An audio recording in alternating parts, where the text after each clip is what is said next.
4 വോട്ടിനു വേണ്ടി കരഞ്ഞ് അഭിനയിക്കുന്നവരാണ് ഈ സീസണിലെ പകുതി മുക്കാൽ പേരും. അതിനുള്ള ഏറ്റവും വലിയൊരു തെളിവാണ് ഇന്നലെ നടന്നത്. ഇന്നലെ ലാലേട്ടൻ റോക്കിയും സിജോയും തമ്മിലുള്ള അടിയുടെ ഒരു വീഡിയോ കാണിക്കുന്നു. അതിനിടയിൽ റോക്കി കൺഫെഷൻ റൂമിൽ നിന്ന് പുറത്തേക്ക് പോകുന്ന ഒരു വീഡിയോ ഉണ്ടായിരുന്നു. ഇത് കണ്ടപ്പോൾ തന്നെ നമ്മുടെ അൻസിബയും ഋഷിയും കിടന്നങ്ങോട്ട് കരയുകയാണ്. കരയുന്നതിലത് ഒരു ആർട്ടിഫിഷ്യൽ കരച്ചിലാണെന്ന് പുറത്തുനിന്ന് കാണുന്ന പ്രേക്ഷകർക്ക് എല്ലാവർക്കും മനസ്സിലാവും. അൻസിബയും ഋഷിയും മാത്രമല്ല, ആ വീട്ടിലുള്ള പകുതി മുക്കാൽ പേരും കിടന്നങ്ങോട്ട് അഭിനയിക്കുകയാണ്. ഇതൊക്കെ കണ്ടാൽ ഇവർ അഭിനയിക്കാനാണ് അങ്ങോട്ട് പോയതെന്ന് തോന്നും. എന്തായാലും 4 വോട്ടിന് വേണ്ടി സ്വന്തമായിട്ടൊരു നിലപാട് ഒന്നും ഇല്ലാതെ ഇങ്ങനെ വീട്ടിൽ പിടിച്ചു നിൽക്കുന്നതിൽ യാതൊരു അർത്ഥവുമില്ല.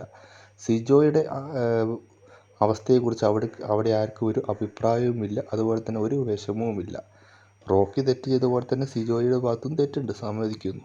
രണ്ട് ഭാഗത്തും തെറ്റുണ്ടെങ്കിലും ഒരാൾ ആശുപത്രിയിലായാൽ അയാളെക്കുറിച്ച് അന്വേഷിക്കുവാനും അയാൾക്ക് എന്താ പറ്റിയെന്ന് നോക്കാനുള്ളൊരു മനുഷ്യത്വം പോലും കാണിക്കാത്ത ആളുകളാണ് അവിടെയുള്ളത്. പോരാത്തതിന് 4 വോട്ടിന് വേണ്ടി കിടന്ന് അഭിനയിക്കുകയും ചെയ്യുന്നു. ഇതെല്ലാം കാണുമ്പോൾ ഇവർക്ക് ഓസ്കാർ എടുത്ത് കൊടുക്കണമെന്ന് തോന്നും.